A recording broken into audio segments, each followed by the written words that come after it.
Nous voici rassemblés au nom du Père, du Fils et du Saint-Esprit. Amen. La grâce de Jésus notre Seigneur, l'amour de Dieu le Père et la communion de l'Esprit Saint soient toujours avec vous. Vous êtes bien trop nombreux. Je ne suis pas habitué, ça m'intimide un peu. Alors donc, aujourd'hui, nous commençons, on peut dire, le Triduum par la bénédiction des rameaux que nous ne faisons pas en procession pour justement éviter le plus possible qu'on puisse être auprès les uns des autres, qu'on puisse propager le fameux virus, d'autant plus que le gouvernement nous a à l'œil. Alors, je ne veux pas lire dans les journaux que les lieux de culte, on est la cause de l'augmentation. Alors donc, aujourd'hui, c'est à la fin simplement de la célébration que les bénévoles, avec des gants, vous remettront les rameaux. Il faut que vous puissiez vous souvenir de cette journée des rameaux, de l'arrivée de Jésus à Jérusalem. Les rameaux. Ah, et ensuite, vous remarquerez qu'on n'a pas de prion d'église, parce que Bayard a des difficultés depuis 3 semaines avec son site, avec les abonnements, avec tout. Alors, j'ai refait tous les feuillets de célébration pour toutes les célébrations. Alors, on va essayer de se fier là-dessus pour le temps de cette semaine-là. Les rameaux, c'est une fête qui célèbre d'entrer dans nos vies, dans le plus secret de nos vies, de ce Messie paradoxal, ce Messie tout-puissant et en même temps sans aucun pouvoir. Son royaume, il le dit, n'est pas de ce monde. En effet, car c'est avec les yeux de la foi seule que nous pourrons discerner et voir ce qu'il nous révèle en vérité. Il entre dans notre vie, y compris là où notre vie se trouve mise en question. Là où la royauté du Christ semble mise en doute, y compris là où notre prière nous semble bien souvent vide, inopérante, sans efficacité aucune, là où précisément il n'y a ni miracle, ni guérison, ni triomphe. Il est là, présent, mystérieusement vivant, maître de notre vie.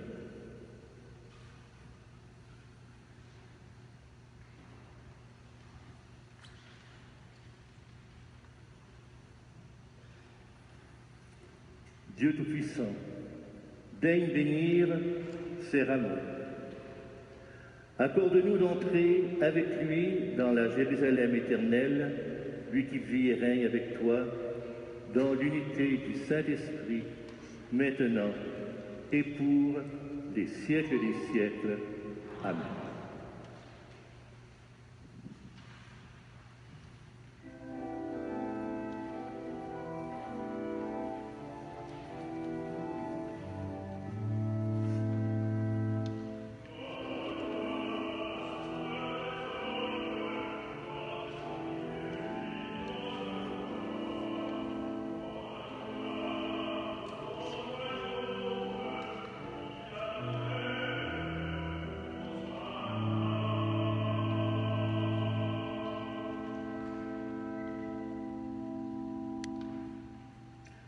Unissons-nous dans la prière. Dieu éternel et tout-puissant, pour montrer au genre humain quel abaissement il doit imiter, tu as voulu que notre Sauveur, dans un corps semblable au nôtre, subisse la mort de la croix. Accorde-nous cette grâce de retenir les enseignements de sa passion et d'avoir part à sa résurrection, lui qui vit et règne avec toi dans l'unité du Saint-Esprit, maintenant et pour les siècles des siècles. Amen.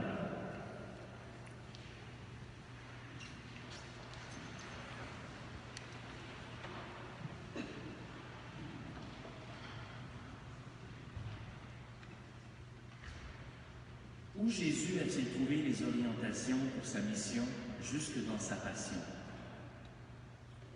La mission du serviteur de Dieu, selon Isaïe, a pu le guider et lui offrir un modèle de confiance et d'abandon à Dieu son Père.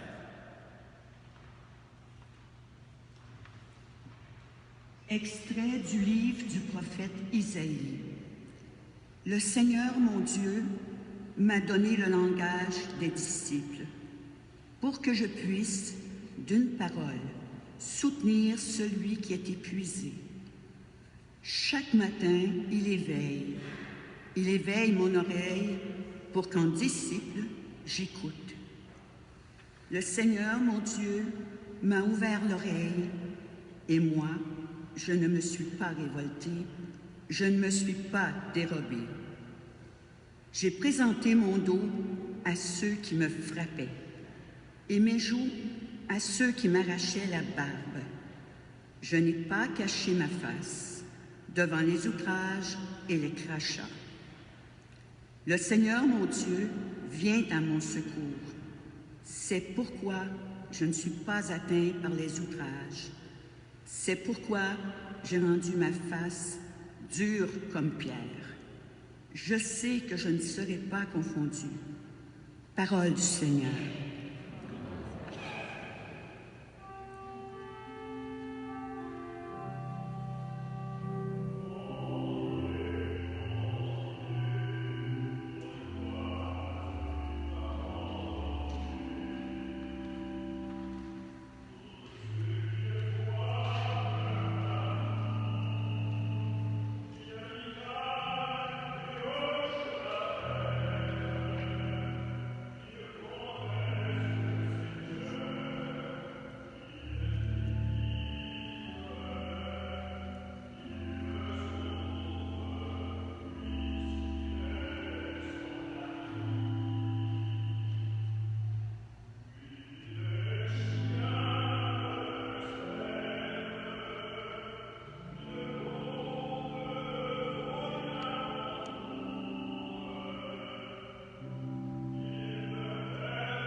Tous les innocents se retrouvent dans ce psaume, mais aussi tous les humiliés à qui Dieu répond.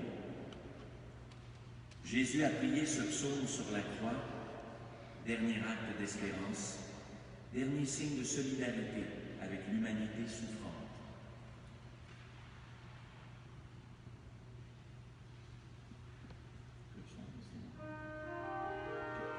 La longue marche de Jésus dans notre humanité l'a conduit à Jérusalem. Ce fut une montée continue, jusque sur la croix d'où il devait ouvrir les portes de la nouvelle Jérusalem, le paradis.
Le Seigneur soit avec vous. Et avec votre esprit. La passion de notre Seigneur Jésus-Christ selon saint Marc.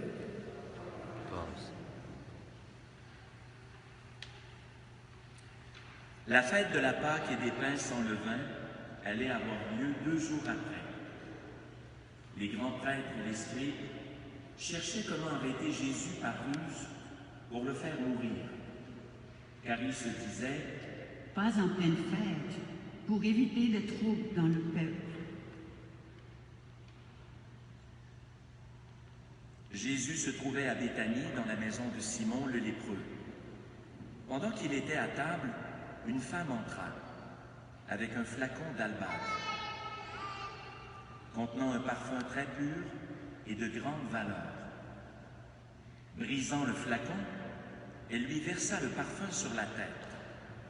Or, de leur côté, quelques-uns s'indignaient. À quoi bon gaspiller ce parfum? On aurait pu, en effet, le vendre pour plus de 300 pièces d'argent que l'on aurait donné aux pauvres. Et ils la rudoyaient. Mais Jésus leur dit, « Laissez-la.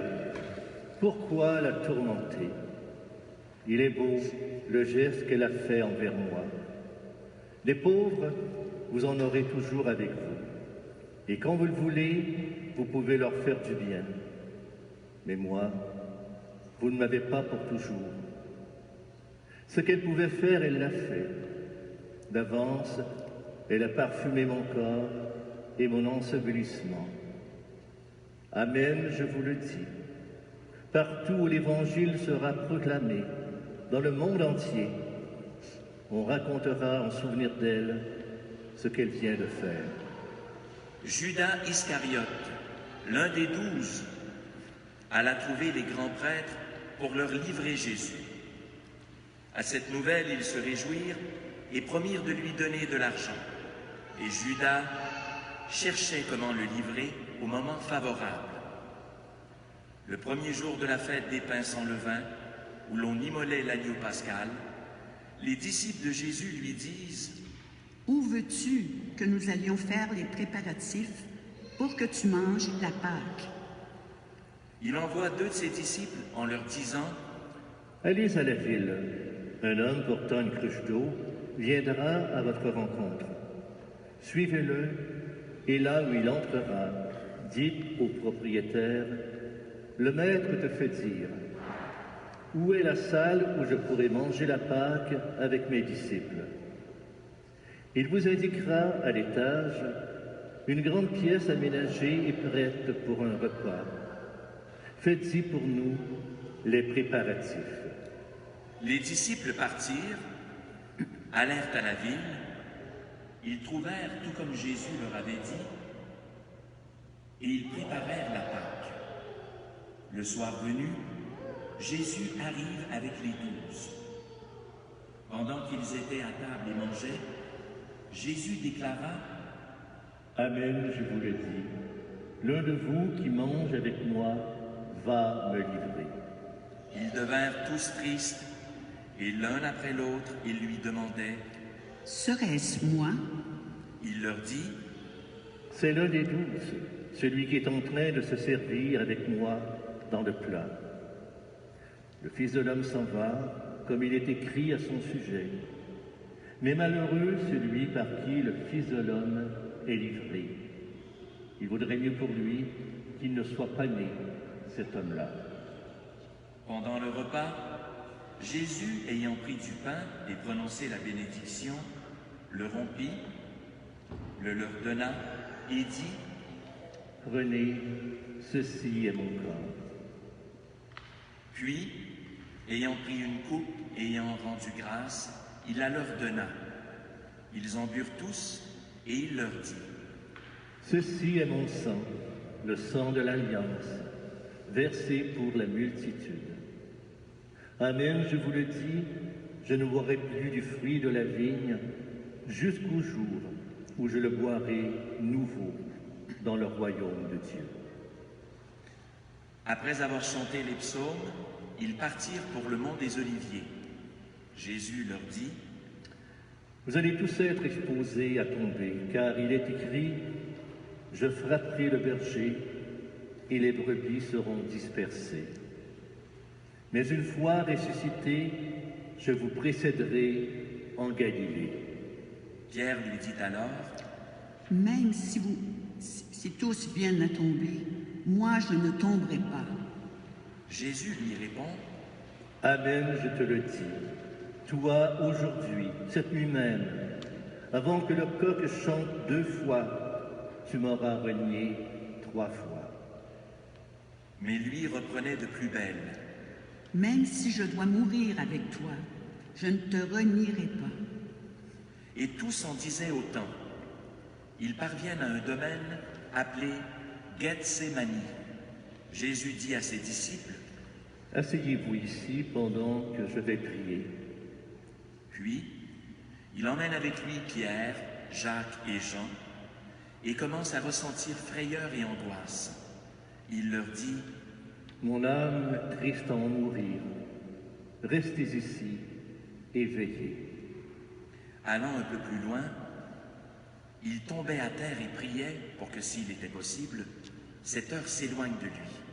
Il disait, « Abba, Père, tout est possible pour toi. Éloigne de moi cette coupe.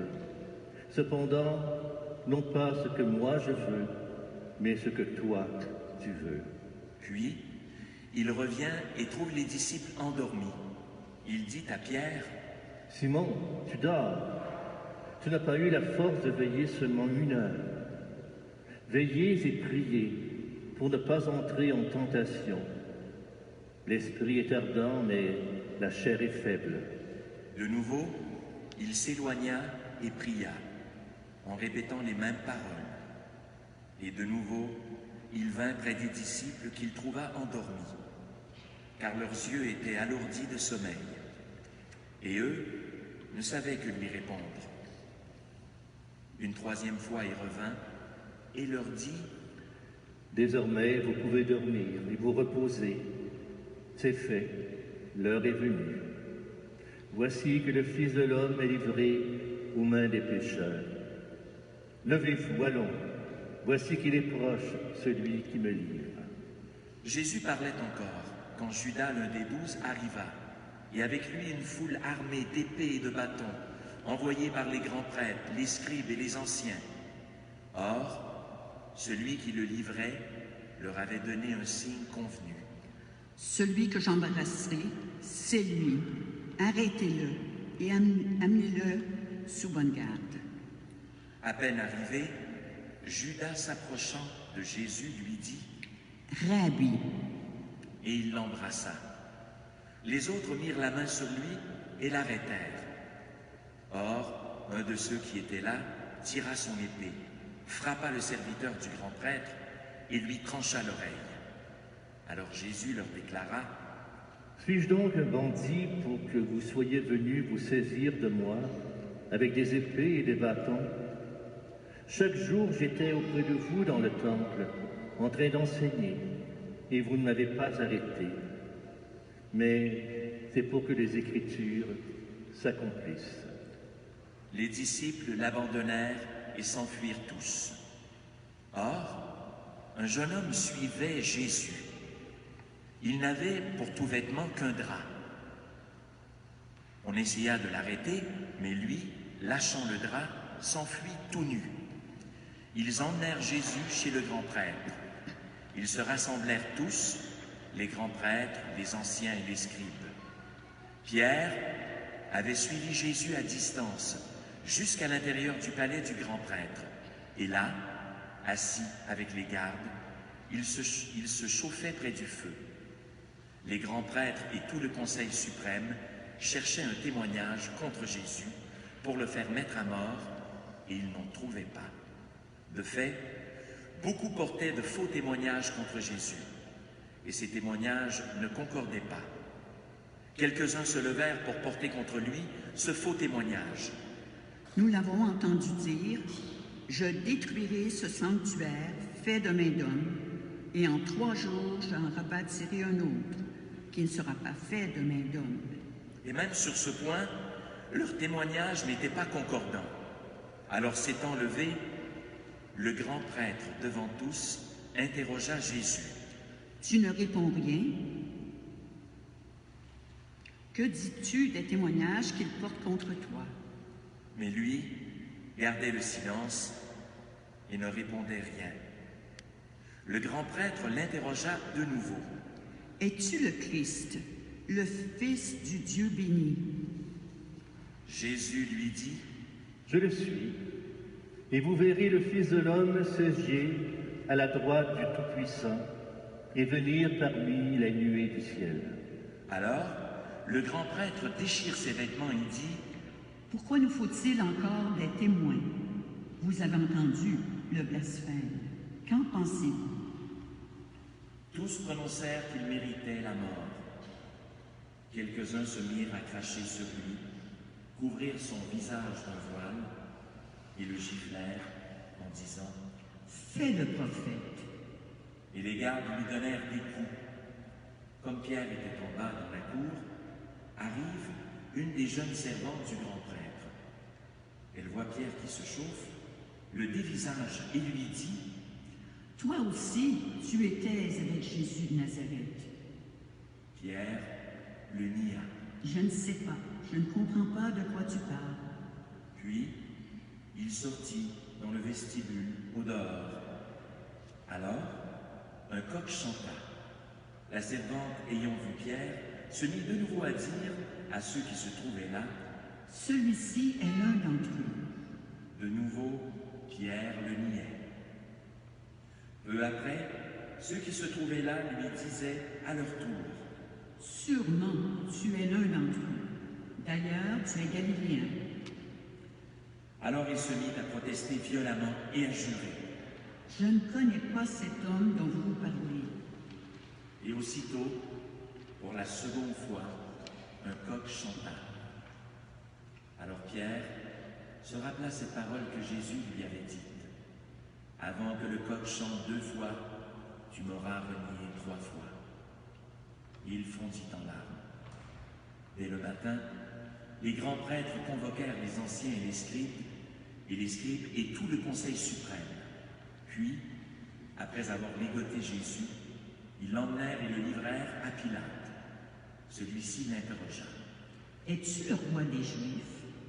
Jésus répondit, C'est toi-même qui le dis. les grands prêtres multipliaient contre lui les accusations. Pilate lui demanda à nouveau, Tu ne réponds rien. Vois toutes les accusations qu'il te porte contre toi. mais Jésus ne répondit plus rien, si bien que Pilate fut étonné.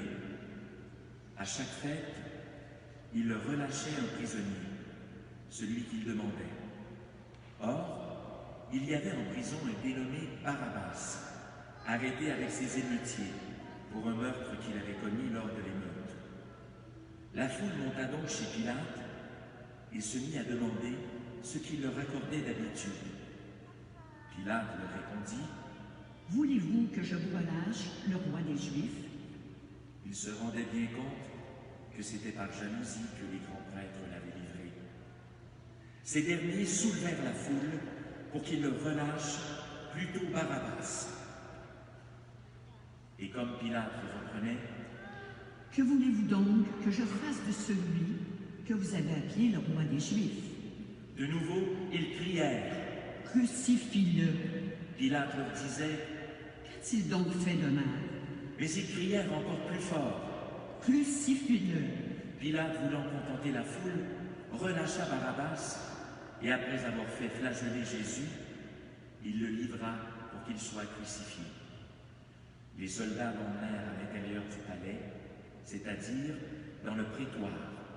Alors, ils rassemblent toute la garde, ils le revêtent de pourpre et lui posent sur la tête une couronne d'épines qu'ils ont tressée. Puis ils se mirent à lui faire des salutations en disant « Salut, roi des Juifs. » Ils lui frappaient la tête avec un roseau, crachaient sur lui et s'agenouillaient pour lui rendre hommage.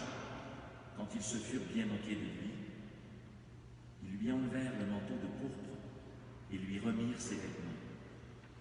Puis de là, Ils l'emmenèrent pour le crucifier et ils réquisitionnent pour porter sa croix. Un passant, Simon de Cyrène, le père d'Alexandre et de Rufus, qui revenait des champs. Et ils amenèrent Jésus au lieu dit Golgotha, ce qui se traduit lieu du crâne ou calvaire. Ils lui donnaient du vin aromatisé de myrrhe, mais ils n'en prirent pas. Alors ils le crucifient, puis se partageant ses vêtements en tirant au sort pour savoir la part de chacun. C'était la 3e heure, c'est-à-dire 9 heures du matin, lorsqu'on le crucifia. L'inscription indiquant le motif de sa condamnation portait ces mots « Le roi des Juifs ». Avec lui, ils crucifierent 2 bandits, l'un à sa droite, l'autre à sa gauche. Les passants l'injuriaient en hochant la tête. Ils disaient « Et toi, qui détruis le sanctuaire et le rebâtis en 3 jours, sauve-toi toi-même, descends de la croix. » De même, les grands prêtres se moquaient de lui avec les scribes, en disant entre eux « Il en a sauvé d'autres, et il ne peut pas se sauver lui-même. Qu'il descende maintenant de la croix, le Christ, le roi d'Israël, alors nous verrons et nous croirons. » Même ceux qui étaient crucifiés avec lui l'insultaient. Quand arriva la 6e heure, c'est-à-dire midi, l'obscurité se fit sur toute la terre, jusqu'à la 9e heure.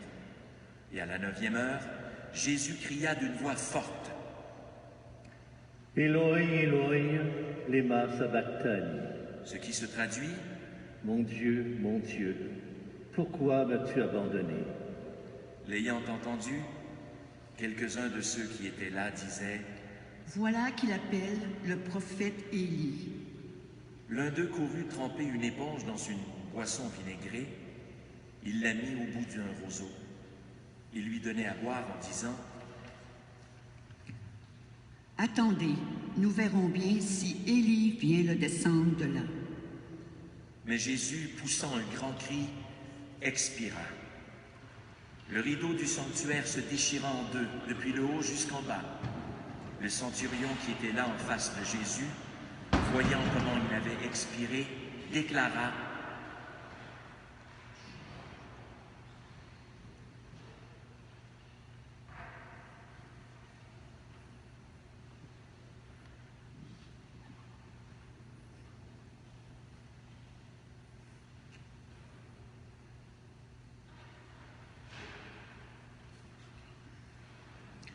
Vraiment, cet homme était fils de Dieu.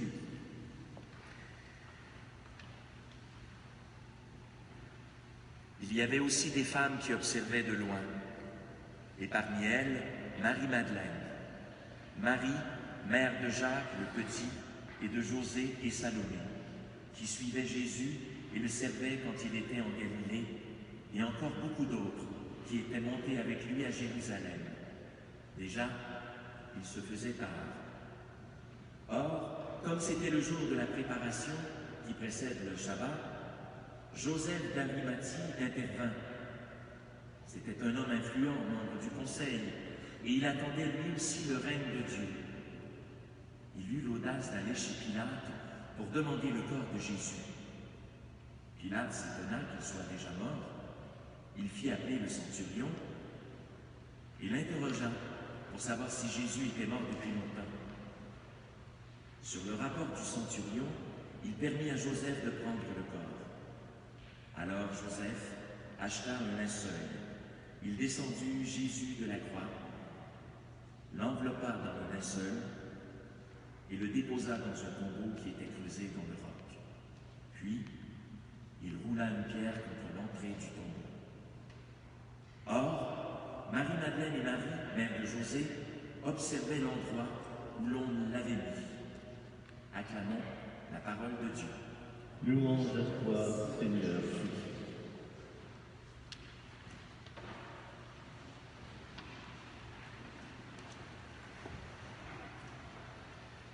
L'acclamation triomphale de Jésus à Jérusalem a été, vous l'avez vu, de courte durée.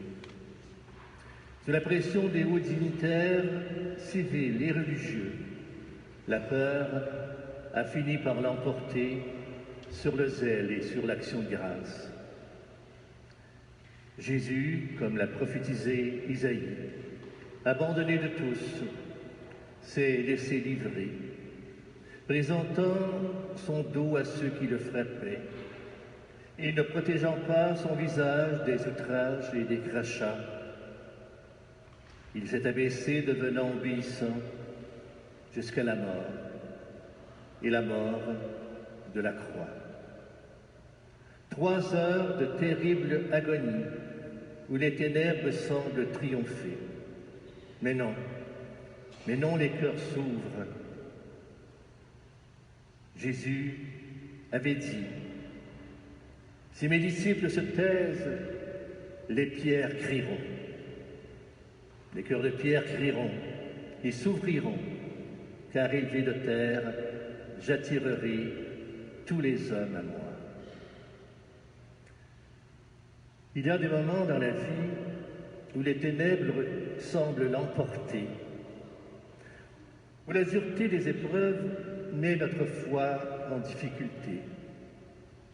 Alors on est tenté de s'éloigner de l'Église, de la prière, de Dieu en doutant de lui, de son amour, voire de son existence.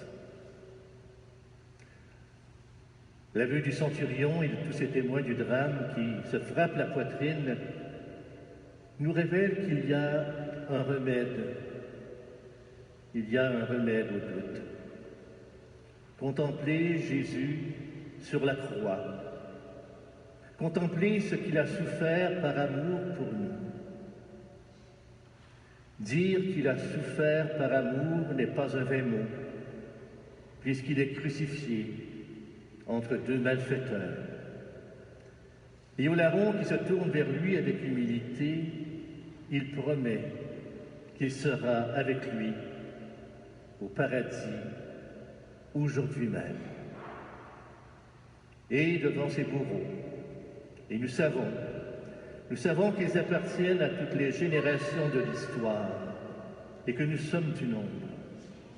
Il s'écrie, « Père, pardonne-leur, ils ne savent pas ce qu'ils font. » À travers Jésus crucifié, Dieu nous donne 3 messages essentiels.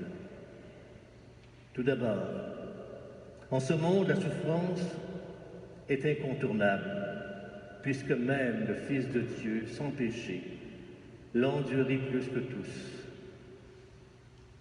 La souffrance n'est pas une vengeance de Dieu infligée à l'être humain à cause de son péché.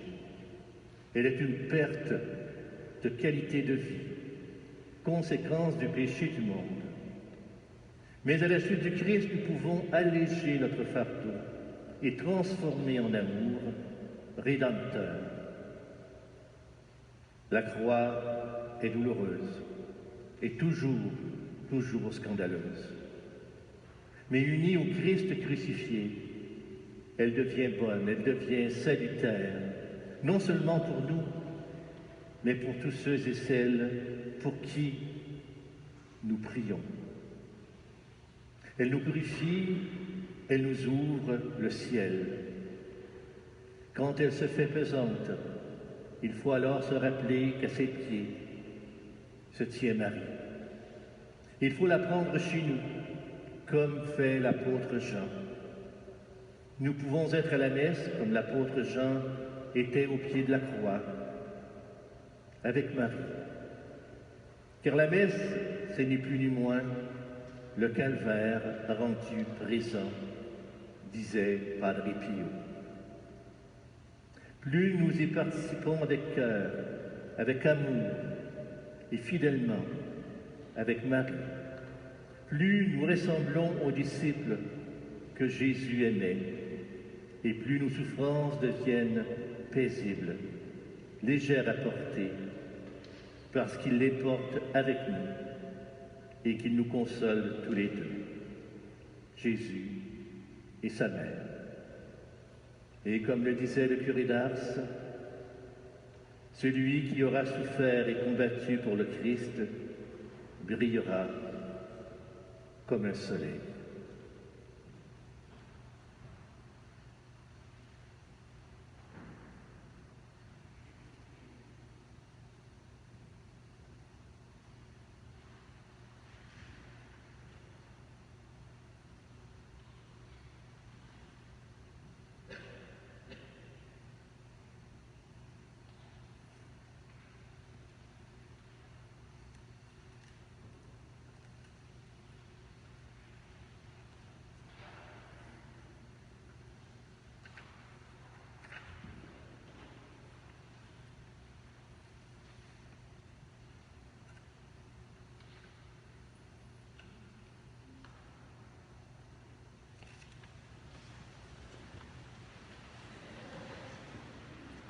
Vous pouvez prendre votre livret, la page 17, pour la profession de foi.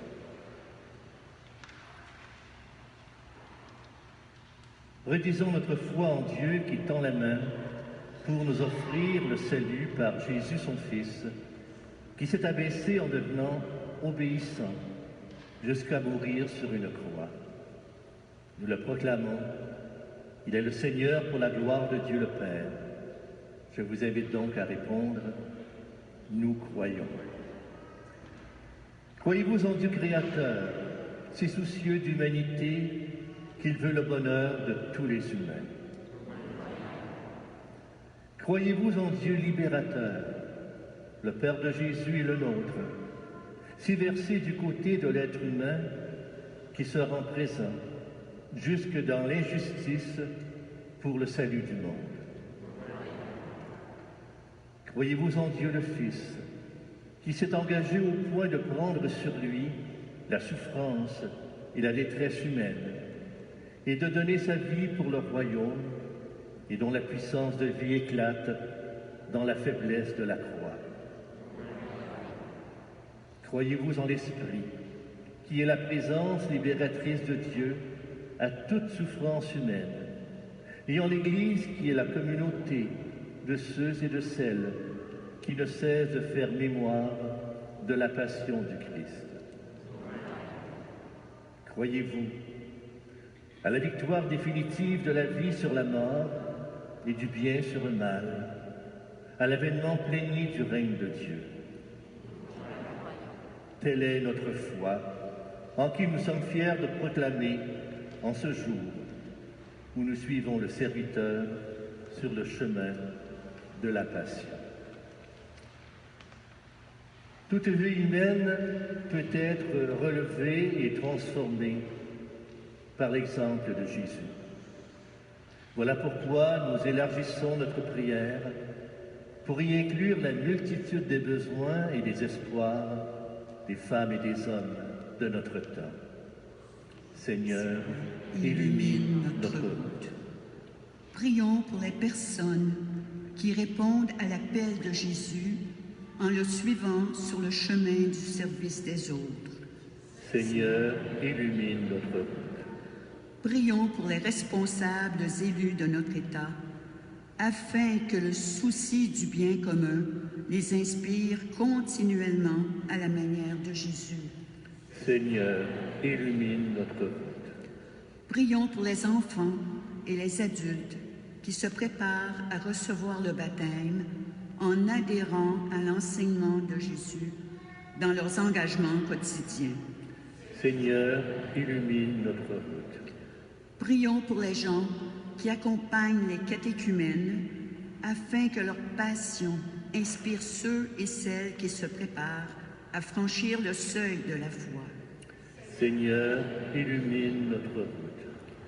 Prions pour notre communauté chrétienne qui célébrera bientôt le mystère de la mort et de la résurrection de Jésus. Seigneur, illumine notre route. Présentons au Seigneur nos intentions personnelles.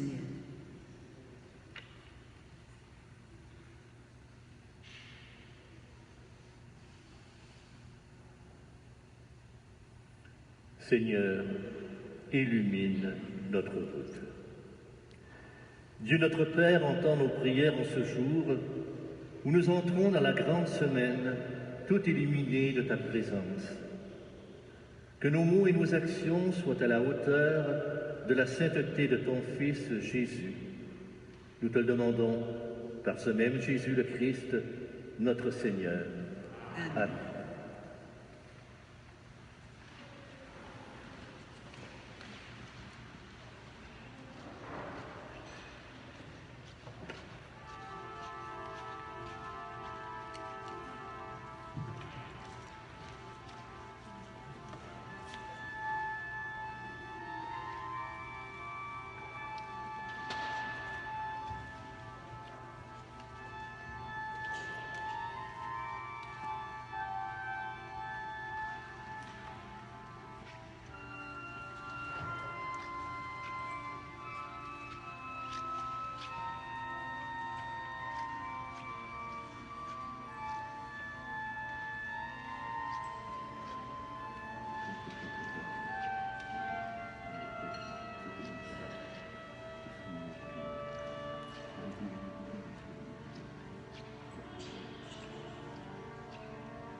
Souviens-toi, Seigneur, de la passion de ton Fils.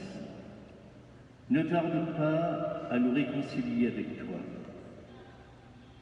Il est vrai que nous n'avons pas mérité ton pardon, mais nous comptons sur ta miséricorde et sur la grâce du sacrifice de Jésus, lui qui vit et règne avec toi dans l'unité du Saint-Esprit, maintenant et pour les siècles des siècles. Le Seigneur soit avec nous. Élevons notre cœur. Ce jour, rendons grâce au Seigneur notre Dieu. Vraiment, il est juste et bon de te rendre gloire, de t'offrir notre action de grâce toujours et en tout lieu. À toi, Père très saint, Dieu éternel et tout-puissant, par le Christ notre Seigneur. Alors qu'il était innocent, il a voulu souffrir pour les coupables. Et sans avoir commis le mal, il s'est laissé juger comme un criminel. En mourant, il détruit notre péché. En ressuscitant, il nous fait vivre et nous sanctifie. C'est par lui que la terre et le ciel, le peuple de Dieu avec tous les anges, ne cessent de t'acclamer en chantant.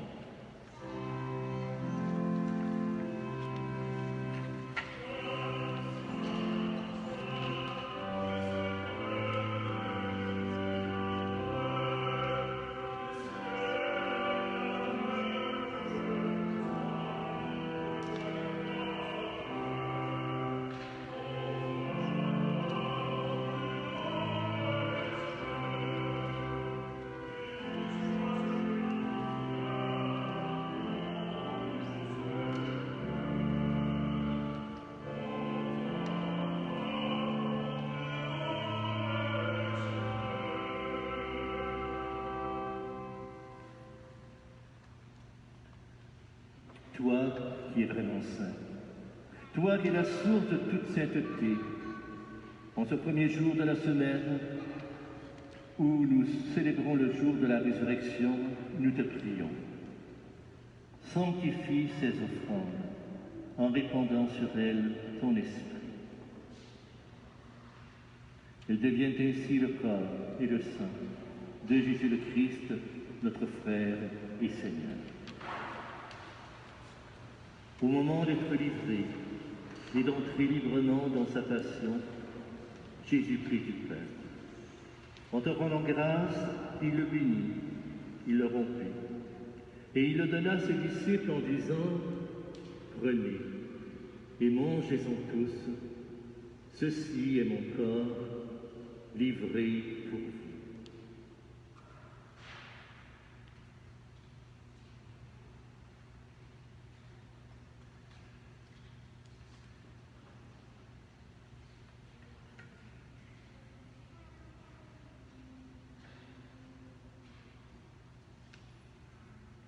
Et de la même manière, à la fin du repas, il prit la coupe de vin. À nouveau, il te rendit grâce, puis il fit passer la coupe à ses amis en disant, « Prenez et buvez-en tous, car ceci est la coupe de mon sang, le sang de l'alliance nouvelle et éternelle qui sera versé pour vous et pour la multitude en rémission des péchés. Vous ferez cela en mémoire de moi. »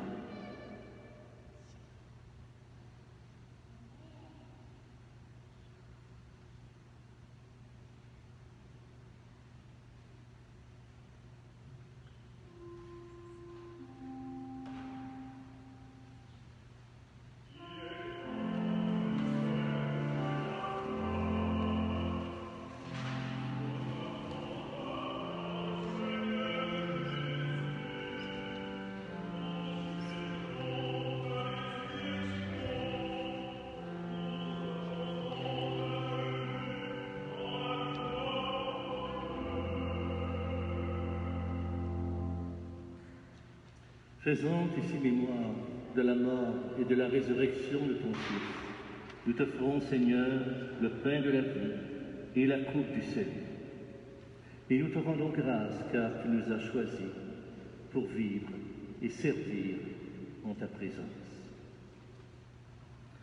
Humblement, nous te demandons qu'en ayant part au corps et au sang du Christ, nous soyons rassemblés par l'Esprit Saint pour nous former tous et tout ensemble qu'un seul corps et qu'un seul esprit dans le Christ.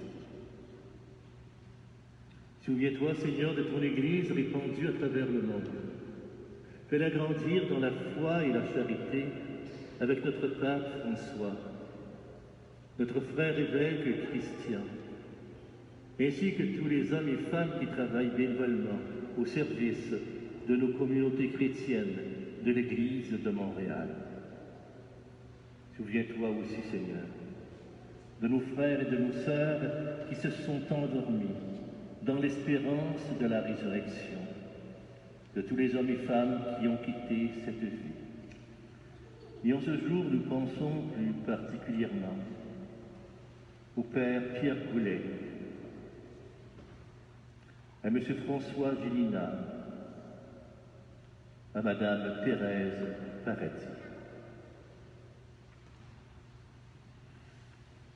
Reçois-les, Seigneur, dans ta lumière, auprès de toi. Sur nous toutes et tous, enfin, pose un regard plein de tendresse et de bonté, et permet qu'avec la Vierge Marie, la bienheureuse Mère de Dieu, de Saint Joseph, son époux, des apôtres, des martyrs, de saint Viateur, des vénérables Jeanne Mance, d'Élia Tétrault et Louis Kerr, de tous les saints et saintes qui ont vécu dans ton amitié, nous ayons part à la vie éternelle et que nous chantions ta louange par Jésus-Christ, ton Fils bien-aimé.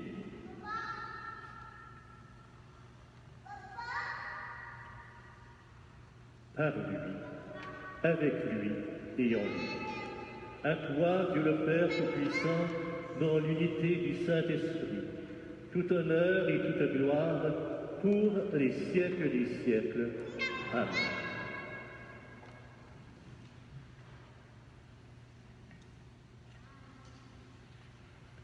Unis dans un même esprit, nous pouvons dire maintenant avec confiance cette prière que le Seigneur nous a laissée. Cette prière où il est possible pour nous d'entrer en relation avec lui, pour le remercier pour la vie qu'il nous donne, pour en même temps nous engager à être sa suite en ce monde, là où nous avons les pieds, le cœur et les mains. Notre Père, qui es aux cieux, que ton nom soit sanctifié, que ton règne vienne, que ta volonté soit faite sur la terre comme au ciel. Donne-nous aujourd'hui notre pain de ce jour. Pardonne-nous nos offenses comme nous pardonnons aussi à ceux qui nous ont offensés. Et ne nous laisse pas entrer en tentation, mais délivre-nous du mal. Car c'est à toi qu'appartiennent le règne, la puissance et la gloire pour les siècles des siècles. Amen.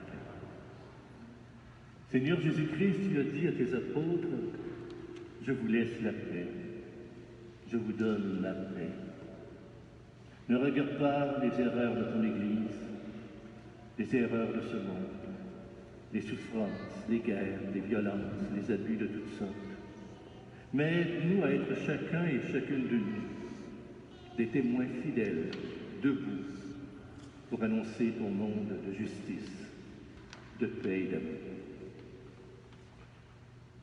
Mes chers frères et sœurs, je vous invite à partager sans vous toucher un signe de cette paix reçue du Seigneur. La paix du Seigneur soit toujours avec vous.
Heureux, heureuses, les invités à la table du Seigneur.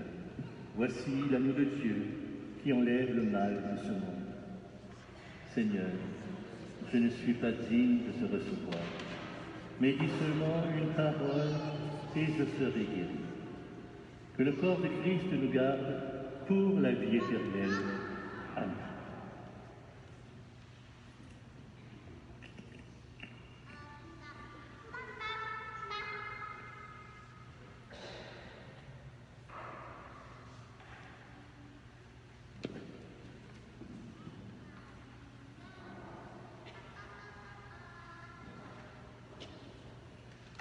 On avait jusqu'à maintenant compté sur moi seul pour distribuer la communion, mais à ma grande surprise, on m'a dit que les gens seraient moins nombreux qu'on aurait cru, et ils sont beaucoup plus nombreux que ce que j'aurais cru.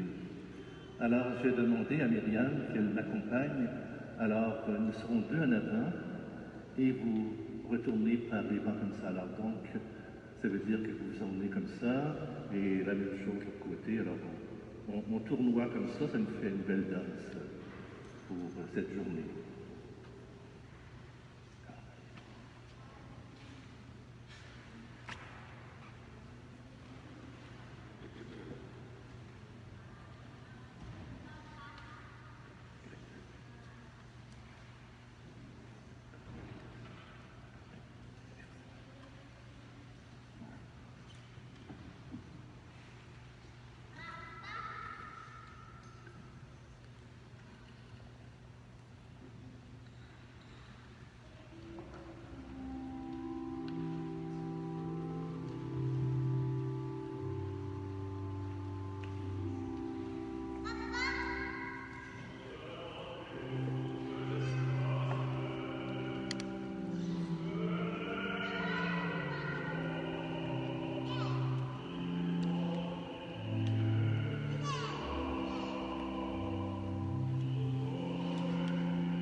Tu nous as fortifiés, Seigneur, dans cette communion à tes saints mystères, et nous te supplions encore. Toi qui nous as donné dans la mort de ton Fils l'espérance des biens auxquels nous croyons, donne-nous dans sa résurrection glorieuse de parvenir au royaume que nous attendons par Jésus le Christ, notre Seigneur. Alors on nous dit dans la Passion, dans le récit de la Passion, qu'un apôtre qui est parti nu, on lui avait enlevé sa tunique. Alors nous, on a un enfant qui chante, alors c'est encore mieux. Alors ça nous fait du bien, ce début de Semaine Sainte, d'entendre un enfant chanter. Alors ayez aussi le chant au cœur de vous-même. Faites en sorte de vivre le maintenant au maximum, dans toute sa beauté et sa grandeur. Le Seigneur soit avec vous. Dieu votre Père, le Père de toute miséricorde, vous a donné la passion de son Fils, la plus belle preuve de son amour, qu'il vous aide maintenant à découvrir à son service et à celui de vos frères et sœurs jusqu'où va le don de sa grâce. Pas trop, un petit peu plus. C'est ça. Il vous a donné de vivre en Jésus qui a subi la mort pour vous sauver d'une mort éternelle. Qu'il vous fasse don de sa vie. Après l'avoir suivi dans les épreuves, puissiez-vous entrer avec lui dans sa gloire de ressuscité. Amen. Et que Dieu tout amour vous bénisse et vous garde, le Père, le Fils et le Saint-Esprit. Amen. J'ai encore tout époustouflé encore de voir si nombreux et nombreux, ça faisait longtemps. Allez dans la paix du Seigneur. Et bonne semaine sainte. Merci.